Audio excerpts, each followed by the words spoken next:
Assalamualaikum warahmatullahi wabarakatuh.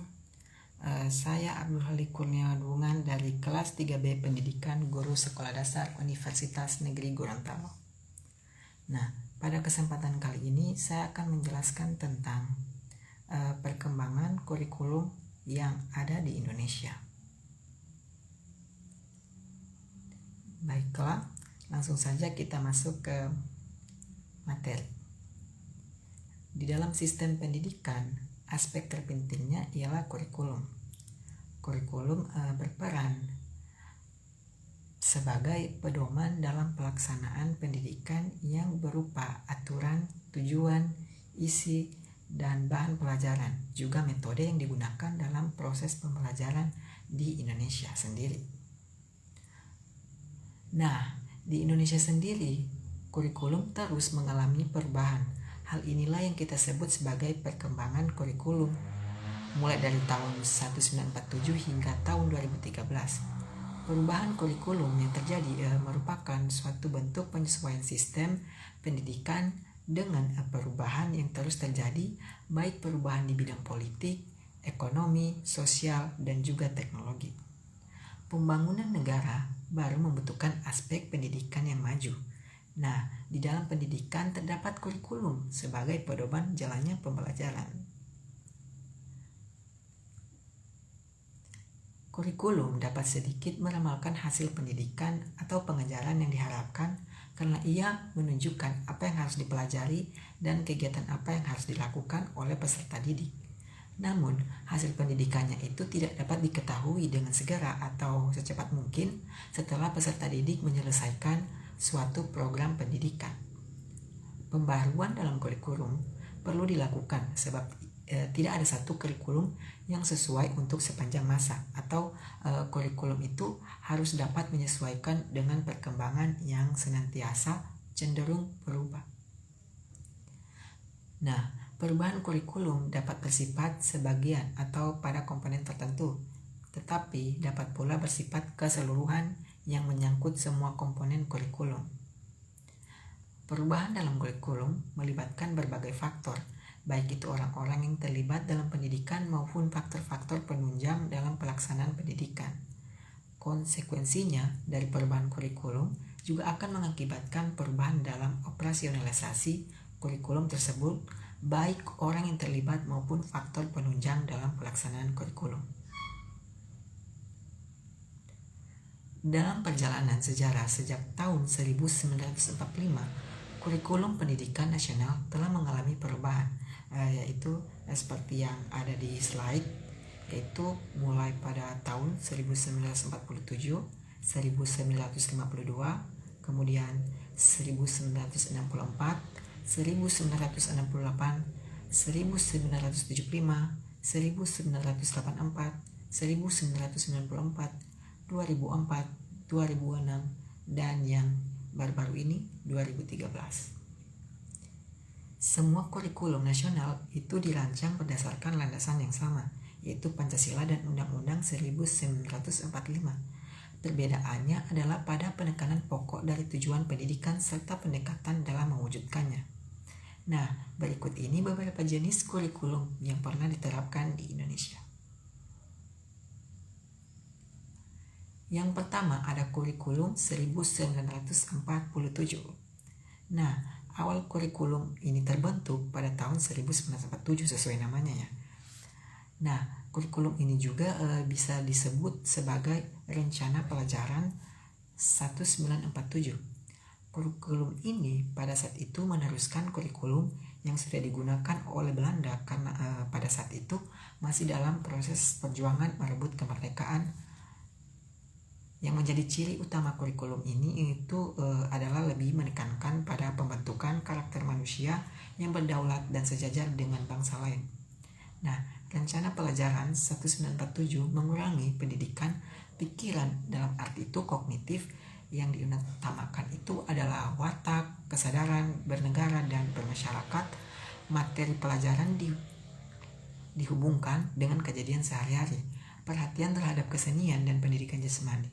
Adapun kelebihan dan kelemahan yang terdapat pada Rencana Pelajaran tahun 1947 adalah Yaitu yang pertama kita bahas dulu kelebihan. Yang pertama, kelebihannya itu mencerminkan kesadaran sebagai bangsa yang berdaulat dan menunjukkan pendidikan sebagai faktor penting dalam memperkokoh berdirinya negara Indonesia melalui persatuan dan kesatuan untuk mengusir penjajah.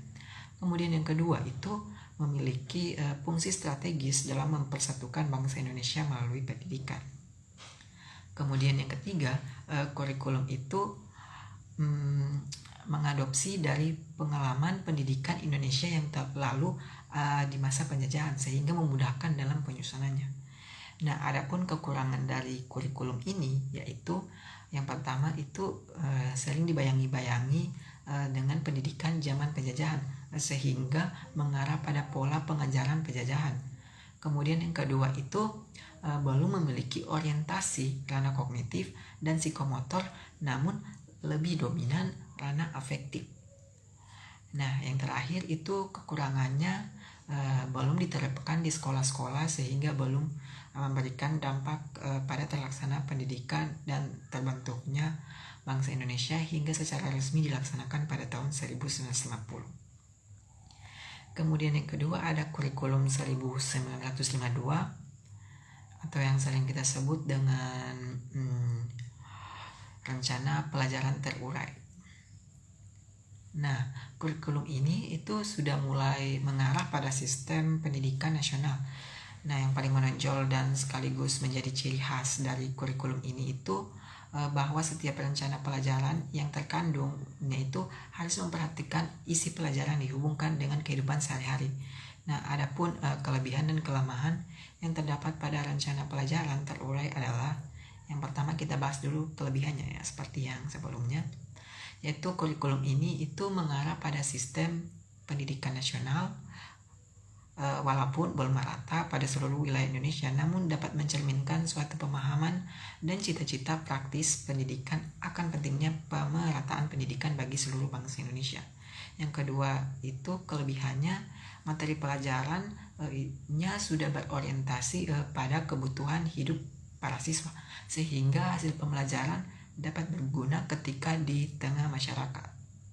Kemudian yang ketiga itu kelebihannya itu setiap guru mengajar satu mata pelajaran maka guru tersebut memiliki keuntungan untuk lebih menguasai bidang pengajarannya dengan lebih baik daripada mengajar berbagai mata pelajaran. Dan jadi pada waktu itu guru-guru itu sama seperti SMA mengajar IPA, dia mengajar IPA, IPS mengajar IPS. Nah, jadi untuk guru SD seperti itu. Nah, adapun kekurangannya yaitu yang pertama, kurikulum ini baru mengarah pada sistem pendidikan nasional alias belum matang. Kemudian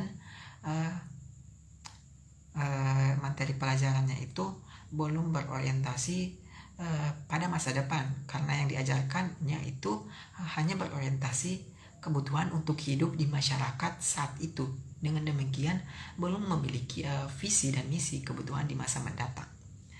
Kemudian kekurangannya yang terakhir itu kurang membangkitkan kreativitas dan inovasi guru. Nah, karena setiap mata pelajarannya itu pada waktu itu sudah terinci dalam rencana pelajaran terurai. Nah, hal ini mempersempit kreativitas dan inovasi guru baik dalam perencanaan, pelaksanaan maupun menentukan sumber materi pelajaran. Kemudian kita masuk ke kurikulum yang ketiga, yaitu kurikulum 1964. Nah, kurikulum ini juga sering disebut dengan rencana pendidikan 1964. Pokok-pokok pikir kurikulum ini itu menjadi ciri dari kurikulum ini, di mana bahwa pemerintah mempunyai keinginan agar rakyat mendapat pengetahuan akademik untuk pembekalan sejak jenjang SD.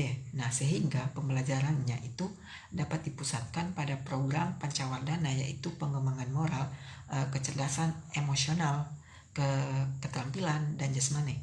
Nah, ada yang menyebut Pancawardhana itu hanya berfokus pada perkembangan daya cipta, rasa, karsa, karya, dan moral.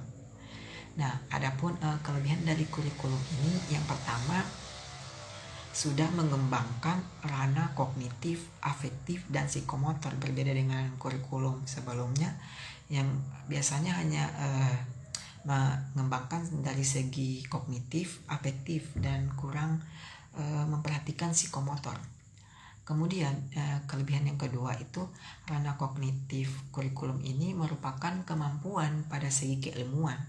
Nah, sedangkan ranah afektif merupakan kemampuan pada segi sikap.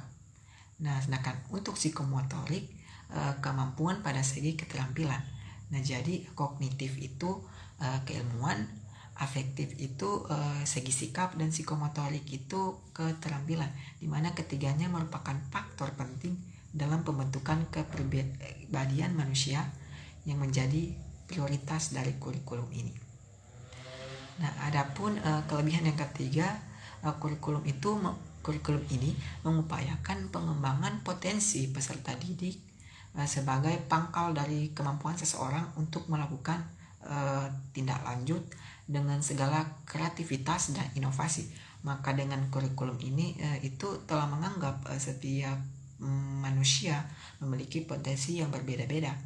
Nah, kemudian kelebihan yang keempat itu pendidikan pada saat itu bersifat praktis, sehingga pembelajaran di sekolah itu akan memiliki kegunaan dalam kehidupan peserta didik.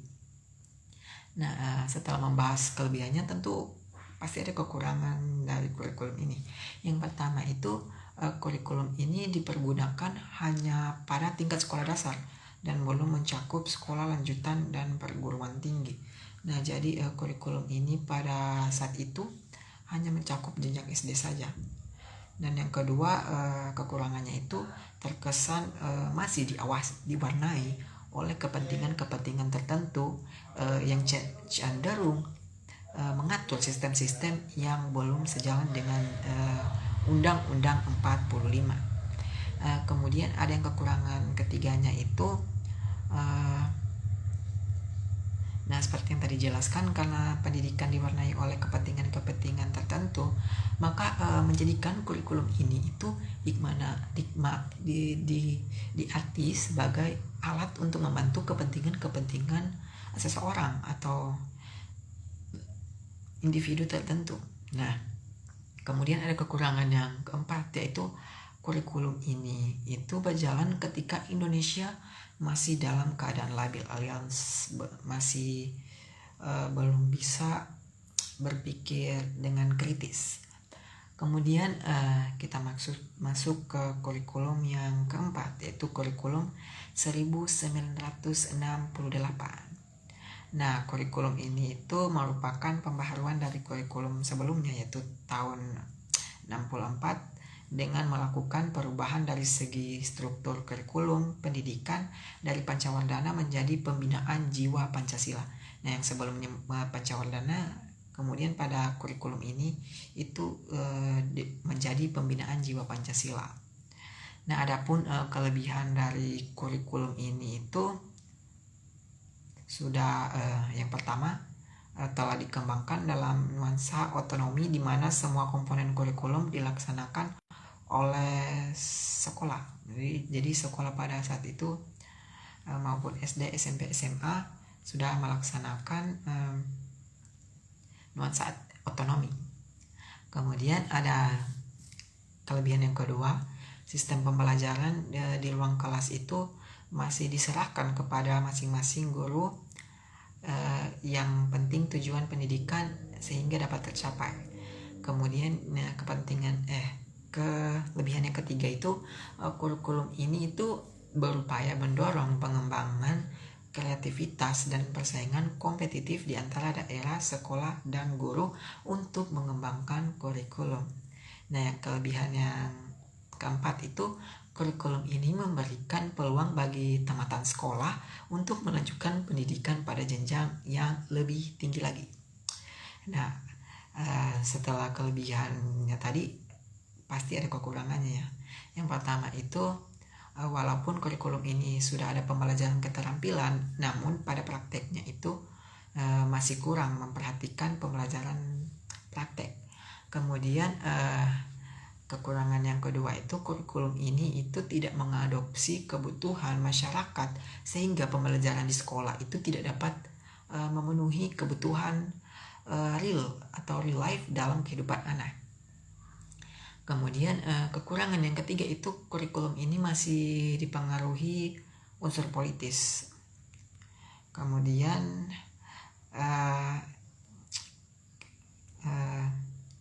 politis sehingga kurikulum itu tidak mengakar pada kebutuhan hidup anak secara individual. Artinya masih ada unsur politik pada zaman itu. Nah, kemudian ada kurikulum yang kelima, yaitu kurikulum 1975. Di mana kurikulum ini itu menekankan pada tujuan agar pendidikan lebih efektif dan efisien. Nah, pada kurikulum ini juga melatar belakangi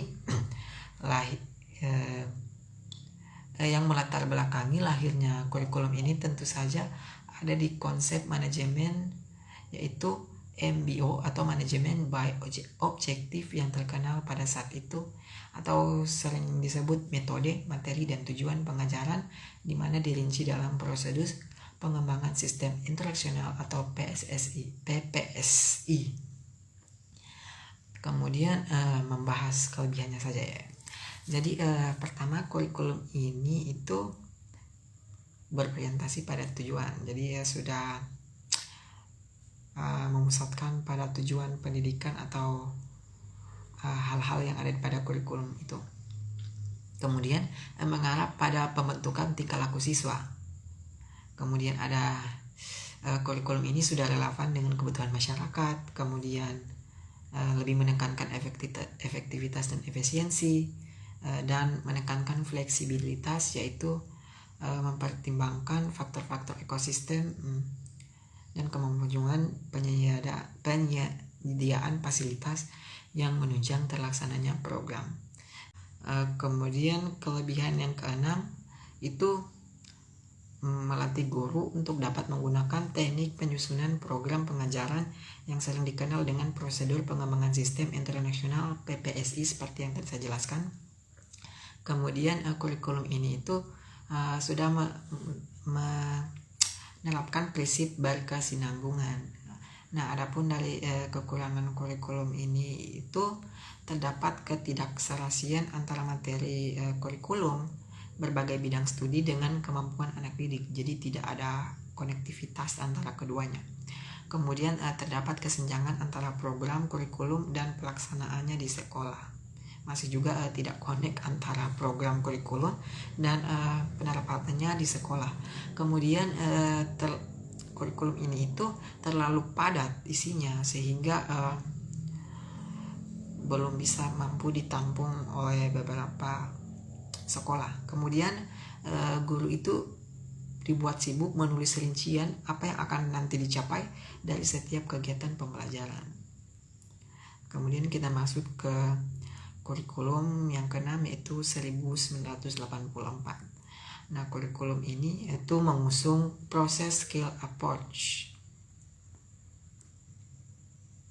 Nah, kurikulum ini berorientasi kepada tujuan instruksional didasari oleh pandangan bahwa pemberian pengalaman belajar kepada siswa dalam waktu belajar itu sangat terbatas di sekolah harus benar-benar fungsional dan efektif. Nah, adapun kelebihan dari kurikulum ini, yaitu yang pertama, kurikulum ini membuat materi dan metode yang disebut sebagai rinci. Kemudian yang kedua, prakarsa siswa dapat lebih dalam kegiatan dalam belajar yang ditunjukkan melalui keberanian memberikan pendapat. Dan yang ketiga, keterlibatan siswa di dalam kegiatan belajar yang telah berlangsung itu mulai ditunjukkan dengan peningkatan diri dalam melaksanakan tugas. Nah, adapun yang kekurangannya, banyak sekolah yang kurang mampu menafsirkan apa sih itu CBSA. Kemudian ada ketergantungan pada guru dan siswa pada materi dalam satu buku teks, jadi masih terpaku pada buku. Kemudian masuk ke kurikulum yang ketujuh, kurikulum 1994. Nah, kurikulum ini itu lebih ke penyempurnaan dari kurikulum sebelumnya, yaitu yang tahun 84. Dan kurikulum ini itu dilaksanakan sesuai dengan Undang-Undang Nomor 2 Tahun 1989 tentang Sistem Pendidikan Nasional. Adapun kelebihannya yaitu yang pertama, kurikulum ini berstandar nasional dan memberikan ruang untuk pengembangan potensi wilayah. Nah, yang kedua itu mampu mengadopsi aspirasi berbagai pihak yang berhubungan dengan isu-isu yang berkembang di masyarakat. Nah, adapun kekurangannya itu kritik bertebaran lantaran beban belajar siswa dinilai terlalu berat alias tidak sesuai dengan apa yang mereka tangkap. Kemudian beban belajar siswa itu berat karena banyaknya mata pelajaran dan banyaknya materi atau substansi setiap mata pelajaran. Kemudian masuk ke kurikulum yang berikutnya yaitu kurikulum 2014 atau yang sering kita kenal kurikulum berbasis kompetensi. Kurikulum ini merupakan perangkat perencanaan dan pengaturan mengenai kompetensi dan hasil belajar yang harus dicapai oleh siswa, di mana dilakukan penilaian kegiatan belajar mengajar dan pemberdayaan sumber pendidikan dalam pengembangan kurikulum yang ada di sekolah. Nah, adapun kelebihan dan kelemahan yang terdapat pada kurikulum ini itu yang pertama kita bahas dulu kelebihannya, bahwa pendidikan berbasis kompetensi ini tuh menitik beratkan pada pengembangan kemampuan untuk melakukan kompetensi, tugas-tugas tertentu sesuai dengan standar performance-nya yang telah ditetapkan. Kemudian yang kedua itu dapat mampu mengembangkan pembelajaran yang berpusat pada peserta didik atau siswa atau yang sering kita kenal itu student oriented.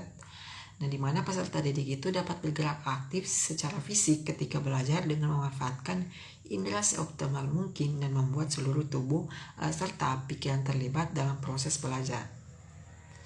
Kemudian kelebihan yang berikutnya, guru diberikan kewenangan untuk menyusun silabus yang disesuaikan dengan situasi dan kondisi yang ada di sekolah tersebut. Kemudian ada kekurangan dari kurikulum ini yaitu dalam kurikulum ini itu hasil belajar indikatornya sudah disusun, padahal indikator sebaiknya disusun susun oleh guru. Jadi pada saat itu kurikulum itu hasil belajar indikatornya itu sudah ditetapkan. Nah, padahal lebih baik disusun oleh guru karena guru itu yang paling tahu ya tentang kondisi dan posisi peserta didik di lingkungannya. Kemudian masuk ke kurikulum yang berikutnya yaitu kurikulum 2006 atau yang sering kita sebut KTSP atau kurikulum tingkat satuan pendidikan. Masih mengacu pada standar nasional. Nah, kurikulum ini masih mengacu pada standar nasional pendidikan untuk menjamin pencapaian tujuan pendidikan nasional. Nah, yang seperti kita tahu bahwa standar nasional itu terdiri atas standar isi, proses, kompetensi, lulusan, tenaga kependidikan, sarana dan prasarana, pengelolaan, pembiayaan, dan penilaian pendidikan. Nah, di mana dua dari standar nasional itu yaitu standar isi SI dan standar kompetensi lulusan SKL merupakan acuan utama bagi satuan pendidikan dalam mengembangkan kurikulum. Adapun kelebihan kurikulum ini secara teori memberikan otonomi secara luas pada sekolah untuk mengembangkan kreativitas dan inovasinya dalam meningkatkan kualitas pendidikan sesuai dengan potensi di daerahnya.